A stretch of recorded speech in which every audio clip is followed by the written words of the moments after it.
सत्य वचन, अमर वचन, जीवित वचन, दिव्य वचन, सत्य वचन, अमर वचन, जीवित वचन।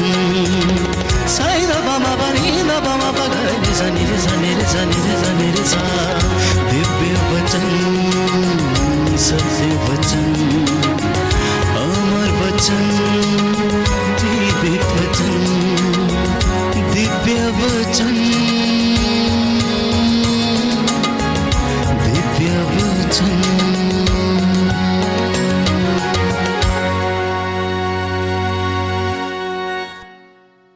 पवित्र शास्त्र हमें बताता है कि प्रभु ये कहता है कि मेरी वाणी हथौड़े के जैसी है, जो चट्टान पर पड़ते ही उसे टुकड़े टुकड़े कर देती हैं।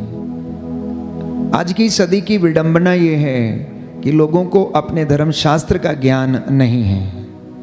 वो प्रभु की बातों को सुनना नहीं चाहते हैं, और यदि सुनते हैं तो उन पर चलना नहीं चाहते हैं, और यदि चलने का प्रयास भी करते हैं तो लोग उन्हें भटका देते हैं और वे भटक जाते हैं। इसलिए प्रभु का वचन हमें बताता है कि स्तोत्रकार कहता है कि तेरी शिक्षा की व्याख्या मुझे क्या प्रदान करती है? जीवन प्रदान करती है, मेरा पथ प्रदर्शन करती है, मेरा पथ आलोकित करती है।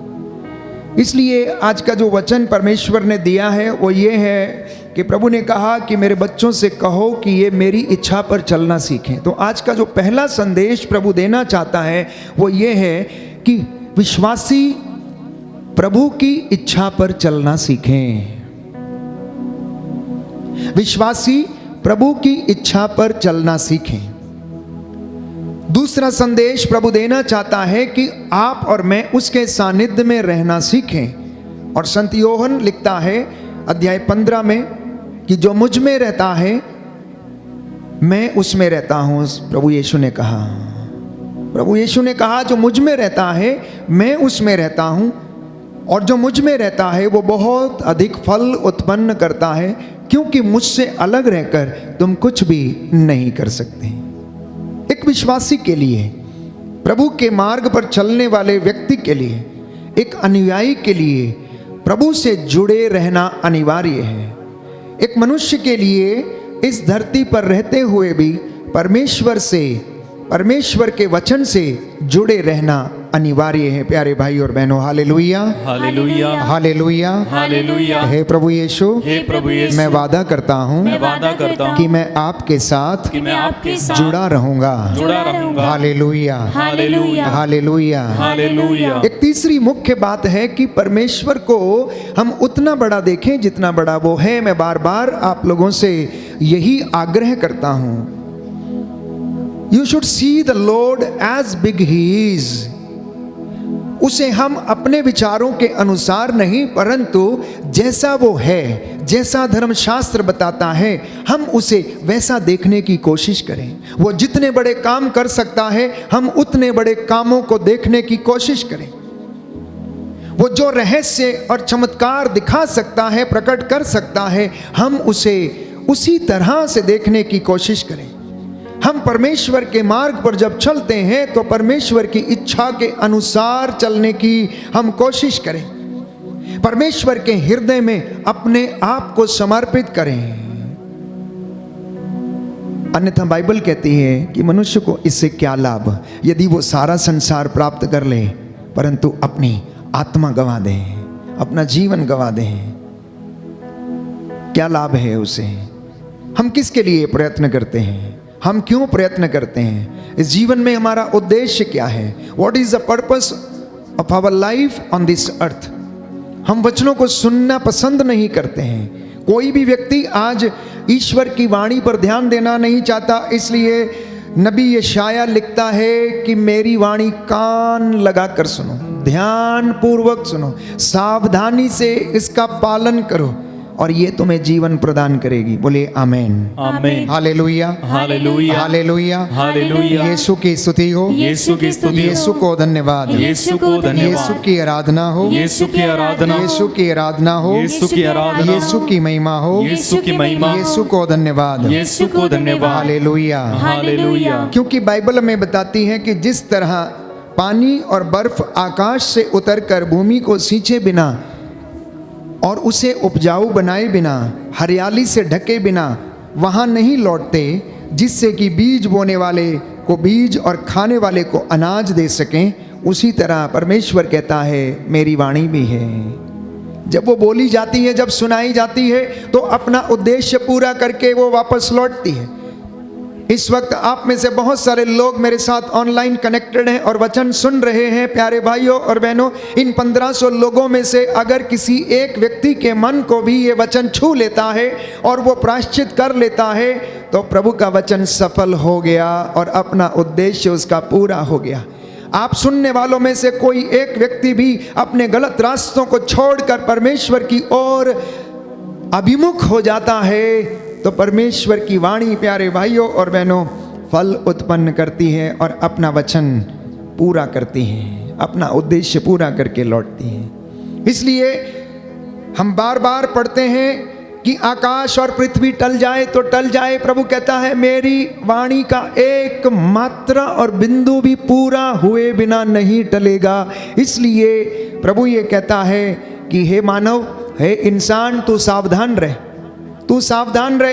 तेरी हर निकम्मी बात का जवाब तुझसे लिया जाएगा, तेरे आचरण का लेखा तुझसे मांगा जाएगा, क्योंकि जो शास्त्रों में लिखा है, जो बाइबल में लिखा है, उसका पूरा हो जाना अनिवार्य है।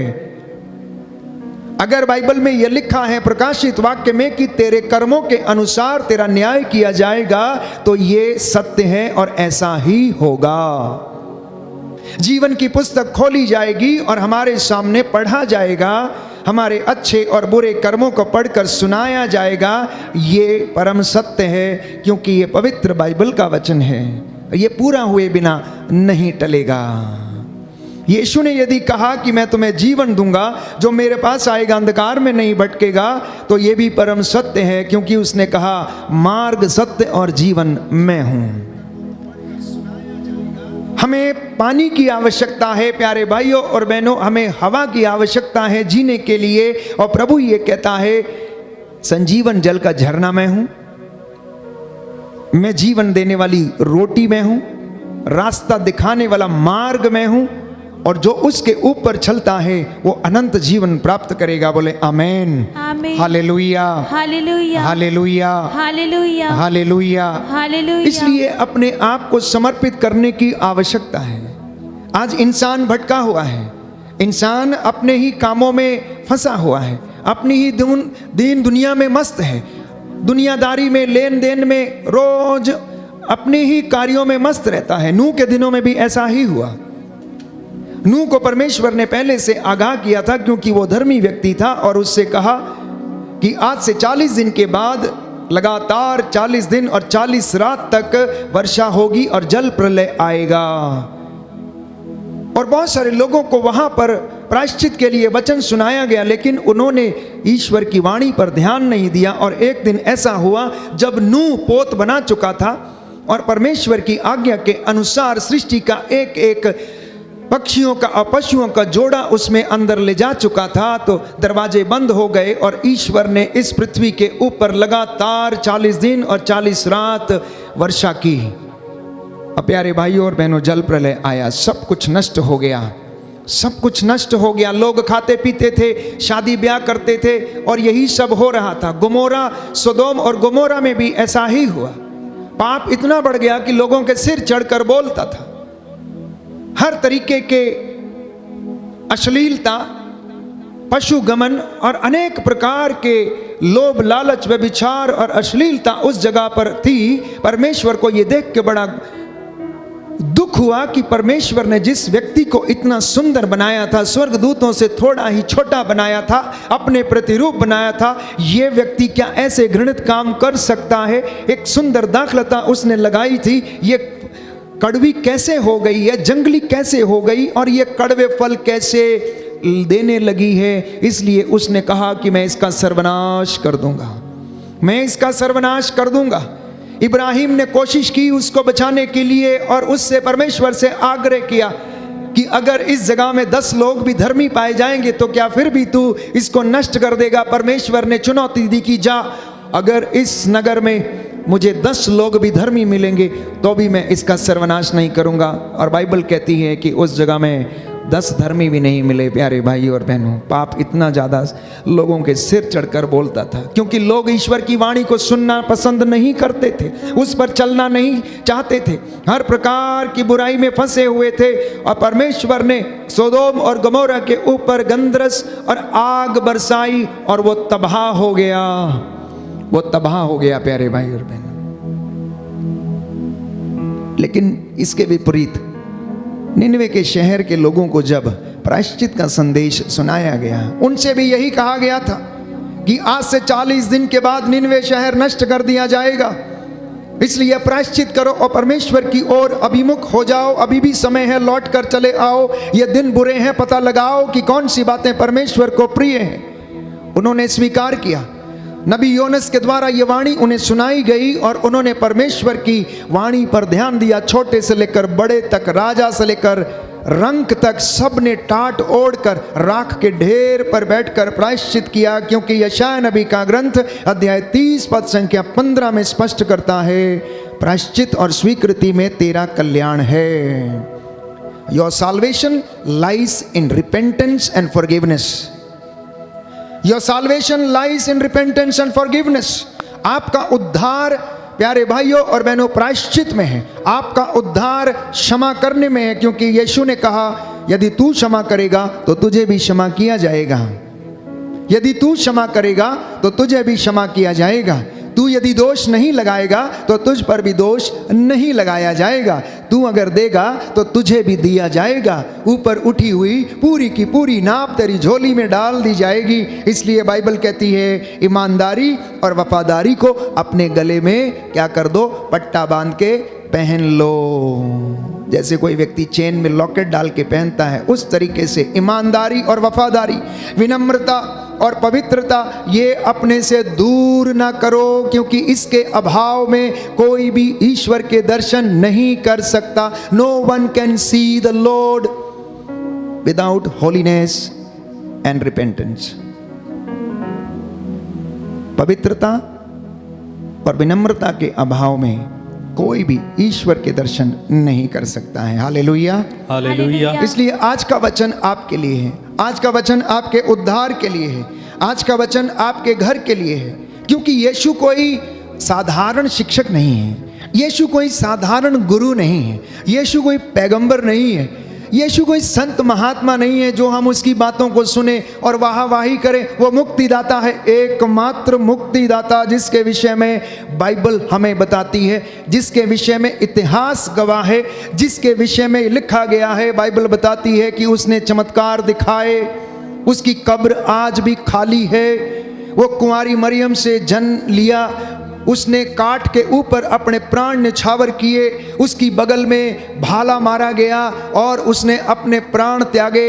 मेरे और आपके गुनाहों के लिए उसने प्रायश्चित किया, क्योंकि यहूदियों की प्रथा में ये धारणा थी कि पशुओं का रक्त की बलि अर्पित करने से पाप हरे जाते हैं। ये पुरानी व्यवस्था में धारणा थी, लेकिन नई व्यवस्था में जब हम देखते हैं कि ईश्वर इमैनुअल बनकर यीशु के रूप में इस दुनिया में आया, तो उसी प्रथा को प्रभु ने सार्थक सिद्ध करते हुए उन प्राणों को निछावर कर दिया, क्योंकि किसी जीवित व्यक्ति के प्राण ही प्यारे भाइयों और बहनों दूसरे को जीवन दे सकते हैं। किसी जीवित व्यक्ति के प्राण ही दूसरों को जीवन दे सकते हैं, किसी जीवित व्यक्ति का लहू ही दूसरों को जीवन दे सकता है, मरे हुए का नहीं। हमारा परमेश्वर मरा हुआ नहीं है, हमारा परमेश्वर जीवित परमेश्वर है। बाइबल हमें बताती है कि बकरों और सांडों का रक्त पापों को नहीं हर सकता है, बकरों और सांडों का रक्त पापों को नहीं हर सकता है। ये यहूदियों की धारणा थी, उनकी प्रथा थी। पुरानी व्यवस्था में हम पढ़ते हैं, इसलिए वे लोग याजकों के पास जाकर इस तरीके के बलिदान दिया करते थे। और जब बलि चढ़ाई जाती थी प्यारे भाइयों और बहनों, तो याजक उस मेमने का रक्त लेकर लोगों पर छिड़कता था। अब वो रक्त यीशु मसीह का सारी दुनिया के ऊपर छिड़का गया है, केवल एक व्यक्ति के ऊपर नहीं, केवल मसीहों पर नहीं, लेकिन हर उस व्यक्ति पर जो उस पर ईमान लाएगा, सबके लिए उसका लहू जो है वो बहा दिया गया। बोलिए आमेन, amen, hallelujah, hallelujah, hallelujah, hallelujah. यीशु की स्तुति हो, यीशु की स्तुति यीशु को धन्यवाद, यीशु को यीशु धन्यवाद, की आराधना हो, यीशु की यीशु आराधना की महिमा हो, यीशु की महिमा यीशु को धन्यवाद, यीशु को धन्यवाद, हालेलुया, हालेलुया। इसलिए हम बाइबल में पढ़ते हैं कि प्रभु यीशु ईश्वर का पुत्र है। वो आदि है, अंत है, अल्फा है, ओमेगा है। ईश्वर ने उन्हें धरती के ऊपर, आकाश के नीचे सारा अधिकार प्रदान किया है। फिलिपियों के पत्र अध्याय 2 पद संख्या 8 और उससे आगे हम पढ़ते हैं, सारी सृष्टि उसके अधीन है। उसे जीवन, मृत्यु और भाग्य पर, वर्तमान पर, भूतकाल पर, सृष्टि पर, स्वर्ग पर, पृथ्वी पर, सब कुछ पर अधिकार परमेश्वर ने उसे दिया है। लेकिन फिर भी उसने उसकी बराबरी नहीं की। उन्होंने हमें उदाहरण दिया है। यीशु ने हमें उदाहरण दिया कि जैसा मैंने तुम्हारे साथ किया है वैसा ही तुम एक दूसरे के साथ किया करो, अपने मित्रों के साथ तुम ऐसा ही किया करो। इसलिए ईश्वर को जानिए, ईश्वर को पहचानिए, यीशु को जानिए। जो उसे जानने का प्रयास करते हैं, जिनके जीवन में वो एनकाउंटर करता है, उनका जीवन बदल जाता है। और हमारे प्यारे भाइयों और बहनों,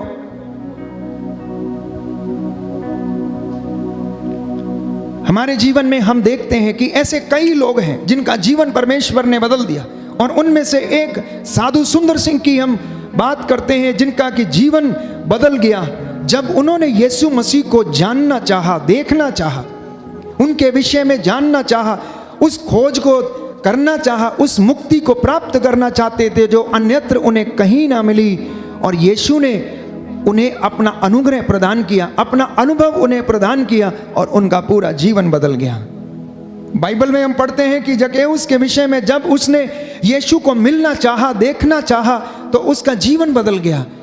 प्यारे भाइयों और बहनों, यीशु इस दुनिया में इसलिए आया कि आपका और मेरा जीवन बदल जाए। यीशु इसलिए इस दुनिया में आया कि हम सत्य को जान जाएं। यीशु इसलिए इस दुनिया में आया कि हम सत्य को जानें और सत्य हमें स्वतंत्र करे।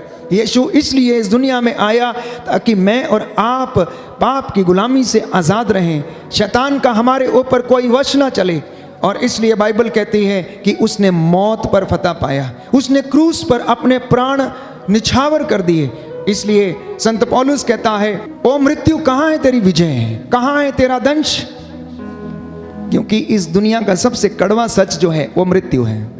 इस दुनिया का सबसे कड़वा सच जो है वो मृत्यु है। लेकिन यीशु ने मृत्यु पर फतह पाया। और प्यारे भाइयों और बहनों, जब यीशु ने मृत्यु पर फतह पा लिया तो मृत्यु हार गई। क्योंकि शैतान क्या करता है? मौत देने की कोशिश करता है, मारने की कोशिश करता है, फांसी लगवाने की कोशिश करता है, हराने की कोशिश करता है, वो आपको गिराने की कोशिश करता है, वो आपका सब कुछ बर्बाद करने की कोशिश करता है, वो आपको भटकाने की कोशिश करता है, वो आपको तोड़ने की कोशिश करता है, वो आपके परिवार को बिखेरने की कोशिश करता है, आपके नौजवान बच्चों को आपसे दूर करने की कोशिश करता है। इसके विपरीत यीशु प्यारे भाइयों और बहनों जीवन देता है, यीशु उद्धार देता है, वो चंगाई देता है, लोगों का जीवन बदलता है। जितनों ने उसे ग्रहण किया है उनका जीवन आनंद में है, जितनों ने उसको ग्रहण किया है उनके जीवन में संतुष्टि है, जितनों ने उसमें विश्वास किया है उन्होंने चंगाई प्राप्त की है, जितनों ने उसके वचनों को सुना है उतनों ने प्यारे भाइयों और बहनों वो आत्मा में जीवन बिताते हैं। और जो आत्मा में जीवन बिताते हैं उन्हें किसी बात की कमी नहीं है। इसलिए हम ना केवल किताबी ज्ञान के द्वारा यीशु को समझने का प्रयास करें, परंतु प्रैक्टिकल नॉलेज में भी, हम रोजमर्रा की जिंदगी में भी यीशु को अनुभव करने की कोशिश करें। अपने हर छोटे बड़े काम में, चाहे वो बिजनेस हो, चाहे वो अन्यत्र किसी जगह पर भी आप काम करते हो, छोटा काम हो बड़ा काम हो, उस जगह पर हम प्रभु के जैसे काम करने का प्रयास करें, उसके जैसे हम बनने का प्रयास करें, यीशु की कृपा में बढ़ने का प्रयास करें। हर दिन अपने आप को कोशिश करें ये देखने के लिए कि बाइबल हमें बताती है कि हमारा कृपा का स्तर जो है वो बढ़ता जाए, हमारी कृपा का स्तर जो है वो बढ़ता जाए। तो इससे हमें पता लगेगा कि हम परमेश्वर के अनुग्रह में बढ़ रहे हैं। लेकिन अगर हमारे जीवन में ये फल दिखाई नहीं देता है तो वास्तव में हम अनुग्रह में बढ़ नहीं रहे हैं। इसलिए प्यारे भाइयों और बहनों, रोज़मर्रा की ज़िंदगी में यीशु की बातों को अनुभव करने का, उसकी कृपा में बढ़ने का प्रयास करें। Hallelujah, hallelujah. यीशु की स्तुति हो, यीशु की स्तुति हो, यीशु को धन्यवाद, यीशु को धन्यवाद, यीशु की आराधना हो, यीशु की आराधना हो, यीशु की महिमा हो, यीशु की महिमा हो, यीशु को धन्यवाद। यीशु को तो सबसे धन्यवाद। पहली बात, प्रभु की वाणी पर ध्यान दें, प्रभु की वाणी पर ध्यान दें। जब हम उसकी वाणी को सुनते हैं तो वो हमें जीवन में आत्मा से भरपूर करती है और हमें जीवन प्रदान करती है। क्योंकि लिखा है यशायाह नबी का ग्रंथ अध्याय 55 पद संख्या 3 में, कान लगाकर सुनो और मेरे पास आओ, मेरी बातों पर ध्यान दो और तुम्हारी आत्मा को जीवन प्राप्त होगा। कहता मेरी बातों पर ध्यान दो और तुम्हें क्या होगा? जीवन प्राप्त होगा। नीति वचन सूक्ति ग्रंथ अध्याय 4 पद संख्या 20 में लिखा है कि पुत्र मेरी बातों पर ध्यान दो, कान लगाकर मेरी शिक्षा को सुनो, उसे अपनी आंखों से ओझल न होने दो, उसे अपने हृदय में संजोए रखो और वह तुम में नवजीवन का संचार करेगी, वह तुम्हारे शरीर को स्वस्थ रखेगी। बोलिए आमेन, आमेन, हालेलुया, हालेलुया। प्रभु का वचन कहता है, प्रभु का वचन कहता है, पुत्र मेरी बातों पर ध्यान दो, पुत्र मेरी बातों पर ध्यान दो, कान लगाकर मेरी शिक्षा सुनो, कान लगाकर मेरी शिक्षा सुनो, उसे अपनी आंखों से ओझल न होने दो, उसे अपनी आंखों से ओझल न होने दो, उसे अपने हृदय में संजोए रखो, उसे अपने हृदय में संजोए रखो। वह तुम में नवजीवन का संचार करेगी, वह तुम में नवजीवन का संचार वह करेगी, तुम्हारे शरीर को स्वस्थ रखेगी। और तुम्हारे शरीर को स्वस्थ रखेगी। Hallelujah, hallelujah, hallelujah, hallelujah. कितनी अच्छी बात है, कितना सुंदर मंत्र है। जीवन चाहते हैं, कहता है मेरी बातों को सुनो। स्वास्थ्य चाहते हैं, कहता है मेरी बातों को ध्यान से सुनो, उसको अपनी आंखों से ओझल ना होने दो, मेरी शिक्षा पर ध्यान दो। देखो मैं तुम्हें जीवन प्रदान करूंगा। क्यों? क्योंकि मेरी शिक्षा तुम्हें क्या करती है? जीवन प्रदान करती है। तुम्हें उससे आत्मा और जीवन प्राप्त होगा। लेकिन आप अपने आसपास और अपने ही जीवन में झांक कर देखिए कि हम में से कितने लोग उसकी वाणी को सुनते हैं, उस पर चलने की कोशिश करते हैं, उसे समझने का प्रयास करते हैं। क्योंकि हम ऐसा नहीं करते, इसलिए हम स्वस्थ नहीं रहते, हमारा मन अशांत रहता है, हमारा मन प्रलोभन में भटकता है, हमारा मन अनेक प्रकार की बुराइयों में फंस जाता है और हम आशीष से वंचित हो जाते हैं। हम कृपा में बढ़ नहीं पाते हैं। हमारी कृपा का लेवल, ग्रेस का लेवल जो है वो बढ़ता नहीं है। हम उम्र में बढ़ते जाते हैं, बाल पकते जाते हैं, लेकिन आशीष का स्तर नहीं बढ़ता है। हम जहाँ के तहाँ ही रहते हैं। बाइबल कहती है वयोवृद्ध वही है जो ईश्वर की शिक्षा पर ध्यान लगाता, उसे अपने हृदय से संजोए रखता है, पूरी श्रद्धा और भक्ति से दृढ़ता पूर्वक उसकी शिक्षा का पालन करता है, वही वयोवृद्ध है, वही उद्धार प्राप्त करेगा। आज लोग ईश्वर की आशीष से वंचित हैं तो सिर्फ इसलिए क्योंकि वो वचन को ग्रहण नहीं करते हैं। इसलिए यीशु ने एक सुंदर दृष्टांत सुनाया। एक बीज बोने वाला बीज बोने निकला। बोते बोते कुछ बीज जो थे अच्छी भूमि पर गिरे और कुछ रास्ते के किनारे कंकड़ वाली भूमि पर गिरे और कुछ झाड़ियों में गिरे। जो इधर उधर रास्ते के किनारे जल्दी से उग आए, सूरज का ताप लगने से जल्दी मुरझा गए क्योंकि उनमें जड़ गहरी नहीं थी। कुछ जो कांटों में गिरे, झाड़ियां बड़ी हो गईं और उन्होंने क्या किया, जैसे ही वो बड़े होने लगे ऊपर से दबा दिया। लेकिन कुछ जो अच्छी भूमि पर गिरे थे वो उगे, पौधा बना और उनमें से कोई 60 गुना, कोई 70 गुना और कोई 100 गुना फल लाया। प्यारे भाई और बहनों, हमारा हृदय ये वो भूमि है जिस पर ये बीज बोया जाता है।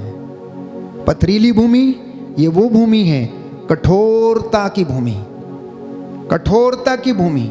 जो वचन सुनते तो हैं लेकिन कठोर हृदय के हैं, इसलिए उस पर चलने का प्रयास नहीं करते, उसे ठुकरा देते हैं। झाड़ियां, जंगली झाड़ियां, कटीली झाड़ियां इस संसार के प्रलोभन है, माया जाल है जो इस वचन को बढ़ने नहीं देता है। लेकिन किसान ने जो बीज बोया था प्यारे भाइयों और बहनों, वो तो अच्छा ही बीज बोया था। किसान जब बीज बोता है तो वो निश्चित करता है कि उसका एक एक दाना अच्छा हो, लेकिन बीज में, हर दाने में अपनी क्षमता है। आप इतने लोग वचन सुन रहे हैं, आपका हृदय अलग अलग क्षमता वाला हृदय है और अलग अलग तरीके से ये क्या करता है, फल उत्पन्न करता है। कोई 60 गुना तो कोई 70 गुना, कोई 100 गुना, सब में अलग अलग फल देने का प्रयास करता है।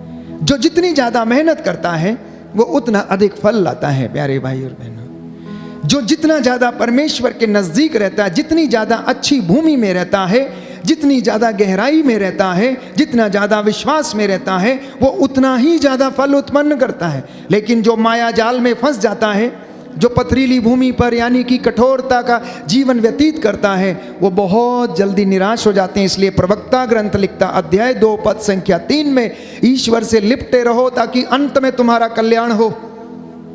कुछ लोग सोचते हैं अभी कल्याण हो जाए, अभी मिल जाए। प्रवक्ता कहता है तुम ईश्वर से लिपटे रहो ताकि अंत में तुम्हारा कल्याण हो। Hallelujah, hallelujah, hallelujah, hallelujah. यीशु की स्तुति हो, यीशु की स्तुति हो, यीशु को धन्यवाद, यीशु को धन्यवाद, यीशु की आराधना हो, यीशु की आराधना, यीशु की महिमा हो, यीशु की महिमा यीशु को धन्यवाद। यीशु को धन्यवाद। Hallelujah, hallelujah, hallelujah, hallelujah, hallelujah. Hallelujah. तो परमेश्वर ये कहता है कि मैं भी उन्हीं लोगों पर कृपा दृष्टि करता हूँ जो विनम्र और पश्चातापी हैं, जो मेरा वचन सुनते उन पर चलते हैं। यशायाह नबी का ग्रंथ अध्याय 66 पद संख्या 2 उसका दूसरा भाग, कि परमेश्वर ऐसे लोगों पर दया करता है जो विनम्र हैं, जो पश्चातापी हैं, फल उत्पन्न करने के लिए प्रयास करते हैं, आत्म त्याग करते हैं, जो उसकी सेवा में रहते हैं, विनम्रता का जीवन जीते हैं, जो अनुयायी बनते हैं। ये परमेश्वर ने अपना वचन, यीशु ने रोज सुबह से लेकर शाम तक वचन सुनाते थे, ऐसे ही बोलते थे, यही शिक्षा देते थे। धन्य हैं वे लोग जो मेल मिलाप करते हैं, धन्य हैं वे लोग जो वचन के भूखे और प्यासे हैं, धन्य हैं वे लोग जो परमेश्वर के दर्शन करना चाहते हैं, धन्य हैं वे लोग जो अपनी रोटी भूखों के साथ बांटते हैं। धन्य ये आज की दुनिया में अपने आप के ऊपर अप्लाई करें प्यारे भाई और बहनों। इसलिए मेल मिलाप कराने का प्रयास करें, ईश्वर को खोजने का प्रयास करें, तो आप परमेश्वर की नज़रों में धन्य माने जाएंगे। क्योंकि उसने कहा, यीशु ने कहा, बाइबल में बताती है कि अगर तुमने छोटे से छोटा काम किस मेरे भाई किसी भी एक व्यक्ति के लिए, जो कितना भी छोटा क्यों ना हो, उसके लिए किया तो तुमने मेरे लिए किया। एक गिलास ठंडा पानी अगर तुमने मेरे नाम पर इन छोटे व्यक्तियों में से किसी एक को पिला दिया तो ये काम तुमने मेरे लिए किया है। तो प्रियजनों, हमारी आवश्यकता चंगाई नहीं है, याद रखना। हमारी आवश्यकता क्या है? उद्धार है। हमारी आवश्यकता चंगाई नहीं, हमारी आवश्यकता उद्धार है। हमारी आवश्यकता हमारे बिजनेस की उन्नति नहीं, हमारा उद्धार है। कई लोग प्रार्थना करते हैं कि हमारा गल्ला बढ़ता जाए, उस पर आशीष आती जाए, उस पर इतना पैसा आता जाए। अरे भाई, नहीं होगा, नहीं होगा, क्योंकि प्रभु का गणित थोड़ा अलग है। प्रभु का गणित जानते हैं कैसा है? मत्ती का सुसमाचार अध्याय 6 पद संख्या 6, प्रभु का वचन ये कहता है कि तू सबसे पहले ईश्वर और उसके राज्य की धार्मिकता की खोज कर और तब तुम्हें ये मिलेगा। ये परमेश्वर का गणित है। हम उसकी कृपा में बढ़ने का प्रयास करें, क्योंकि हमारी आवश्यकता चंगाई नहीं, हमारी आवश्यकता पैसे की बढ़ोतरी नहीं, हमारी आवश्यकता सांसारिक चीजों की उन्नति नहीं, परंतु हमारी आवश्यकता जो है परमेश्वर के अनुग्रह में बढ़ना, परमेश्वर की धार्मिकता में बढ़ना, परमेश्वर के वचन में बढ़ना। जब हम इसमें बढ़ते हैं तो बाकी की चीजें यूं ही आती जाएंगी, क्योंकि अगर मन चंगा है तो कहते हैं कटौती में गंगा है। अगर मन शांत है तो हड्डियां भी स्वस्थ रहेंगी, अगर मन शांत नहीं है तो हड्डियां स्वस्थ नहीं रहेंगी। और मन शांत नहीं है तो आपको पता नहीं चलेगा कि क्या पहले करना है और क्या बाद में करना है, कौन से कार्य को करना है। आप विचलित रहेंगे। आप में से बहुत सारे लोग अभी बहुत विचलित हैं। कल आपने क्या करना है, किसका उधार लाना है, किसका देना है, किसके इंस्टॉलमेंट्स भरने हैं, कल कहाँ से पैसा जुटाना है, कल कैसे आएगा, क्या होगा। यीशु ने कहा कल की चिंता कल को करने दो, आज की मुसीबत आज के लिए काफ़ी है, तुम वर्तमान की चिंता करो। तुम क्यों चिंता करते हो, मैं तुम्हारे साथ हूँ। कहता है इन चिड़ियों को देखो, क्या 2 पैसे में गौरैया नहीं मिलती? क्या परमेश्वर जिसने इन्हें बनाया खिलाता नहीं है? वो ऐसे भंडारों से खाती हैं जिसमें वो ना तो काटती हैं, ना मेहनत करती हैं और ना ही उसके लिए कोई श्रम करती हैं। फिर भी परमेश्वर की इच्छा के बगैर कोई भी आसमान से नीचे नहीं गिरती है। आप में से कितने लोग हैं जिनको परमेश्वर भरपेट खिलाता है? आप में से कितने लोग हैं आपकी दुकानदारी जो है बहुत अच्छी चलती है, परंतु आपकी सोच जो है वो तो ये है कि मुझे बहुत मिल जाए। जिस दिन बहुत मिल जाएगा उस दिन आप परमेश्वर से दूर चले जाएंगे। इसलिए वो आपको उतना ही देता है जितना कि आपके लिए ज़रूरी है। इसलिए एक सुंदर उदाहरण मैंने आपको दिया था। जब जक्कैउस के विषय में पढ़ते हैं तो जक्कैउस को याद आया कि उसके लिए कितना पर्याप्त है। उसने कहा मैं अपनी संपत्ति का आधा भाग बेचूंगा और गरीबों में बांटूंगा, क्योंकि उसकी मुझे आवश्यकता नहीं है, वो व्यर्थ में मैंने अपने घर में रखा हुआ है। उसके बाद जिसका मैंने लिया है उसको 4 गुना वापस करूंगा। तो अगर उसके पास 100 रुपये थे तो उसने 50 रुपये क्या कर दिया, गरीबों में बांट दिए। उसके बाद उसने 4 गुना लोगों को लौटाया, मतलब 40 रुपये और क्या कर दिए, लोगों को 4 गुना लौटा दिए। अब कितने बचे उसके पास? 10 रुपये, जो उसके लिए पर्याप्त थे, जो उसके सुकून के लिए पर्याप्त थे, जो उसकी शांति के लिए पर्याप्त थे, जिसमें उसे चैन आया। अब वो शांति की नींद सो सकता था। अब उसे रोज पैसे गिनने की आवश्यकता नहीं थी, किसका कितना मूल, कितना कितना ब्याज, किससे कितना लेना है, कितना क्या करना है। रोज रात को उसे लिस्ट बनाने की ज़रूरत नहीं थी। मैं ये नहीं कहता कि प्लान नहीं करना चाहिए, आप योजना बनाएं। बाइबल कहती है सफलता परमेश्वर पर निर्भर है। योजना बनाइए लेकिन प्रभु के अनुग्रह में रहकर बनाइए। आप प्लानिंग कीजिए, परमेश्वर से पूछ के कीजिए। आप अपनी योजनाओं को सार्थक सिद्ध करना चाहते हैं, बशर्ते कि परमेश्वर आपके साथ है और वो वादा करता है अगर तू मेरे साथ रहेगा तो मैं भी तेरे साथ रहूँगा, अगर तू मुझ में रहेगा तो मैं तुझ में रहूँगा। देख मैं तेरे घर के सामने तेरे द्वार पर खड़ा हूँ, खटखटा रहा हूँ, तू द्वार खोलेगा तो मैं तेरे घर में प्रवेश करूँगा। बोलो amen, amen, hallelujah, hallelujah, hallelujah, hallelujah, hallelujah, hallelujah. तो इसलिए वचन सुनते रहिए और उस पर चलने की कोशिश कीजिए। हमारा जीवन जो है ये एक तपस्या है, हमारा जीवन ये तपस्या है। अनुग्रह कमाना एक दिन का काम नहीं है, इसके लिए तपस्या करनी है। हर दिन अपने आप को ट्रेन करना है। Every day we need to train ourselves to receive the anointing. दूसरी बात, नित्य प्रतिदिन धन्यवाद और प्रायश्चित के निवेदन प्रभु को आप लोग समर्पित करते रहें। और चौथी बात मैंने आपसे कही कि परमेश्वर के अनुग्रह में आप बढ़ें और उसको अनुभव करें। और मैंने आपसे कहा कि परमेश्वर की इच्छा पर आप लोग चलने का पूरा प्रयास करें। 5वीं बात, प्रभु के सानिध्य में रहने की कोशिश करें। 6वीं बात, परमेश्वर को ऐसा देखें जैसा वो है। और 7वीं बात, अपने आप को ईश्वर को समर्पित करें, अपने परिवार को समर्पित करें, क्योंकि हम उसके बिना अधूरे हैं। क्योंकि यीशु ने कहा मुझसे अलग रहकर तुम कुछ भी नहीं कर सकते। 8वीं बात, ईमानदारी और वफादारी को आप अपने गले में पहन लें। 10वीं बात, 9वीं बात, प्यारे भाई और बहनों, प्रभु का घर बनाते जाइए, जैसा वो चाहता है वैसा करते जाइए और आपका घर भी बनता जाएगा। और जैसा आप चाहते हैं आपकी योजना को भी वो पूरा करता जाएगा। आमीन। पवित्र आत्मा ने हमें इस वचन को सुनने और समझने का वरदान दिया है। व्यवहारिक शिक्षा, आध्यात्मिक शिक्षा, वचन में बढ़ने की शिक्षा, परमेश्वर का अनुग्रह प्राप्त करने का ज्ञान प्रभु ने हमें दिया है। आइए हम धन्यवाद करें, प्रभु हमें आशीष प्रदान करें।